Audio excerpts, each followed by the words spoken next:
Most men don't realize they're trapped until it's too late. Not in a prison with bars, but one built from their own habits. You wake up, check your phone, scroll, dopamine, scroll again, and just like that, your focus is gone before your day even starts. This isn't distraction, it's control, and if you don't break it, the version of you that could have been great, he never shows up. You ever notice this? You can sit on your phone for an hour and walk away feeling like you did something. You watched someone build a business, get in shape, level up their life, and your brain gives you a small hit of that same reward. That's the trap.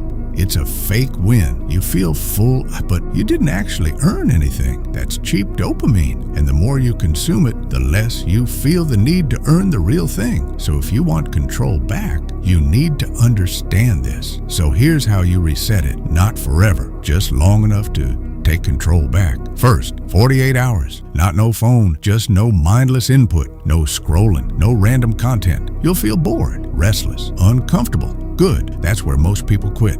Second, change your environment. Your phone doesn't belong where you work, and it definitely doesn't belong where you sleep, because if it's within reach, your focus is already gone. Third, every morning, do one hard thing, not extreme, just uncomfortable enough that your brain wants to avoid it. That's how you rebuild real reward, not by consuming it, but by earning it. Here's the truth most people ignore. Nothing is forcing you to stay distracted, but everything around you is designed to make it easy. And if you don't take control, no one else will. So now it's a choice. You can close this, go back to the same habits, and nothing changes. Or you can do something different today, even if it's small. Because that version of you keep thinking about, he only exists if you start acting like him. If you're serious, don't just watch and scroll. Comment, reset, and start today.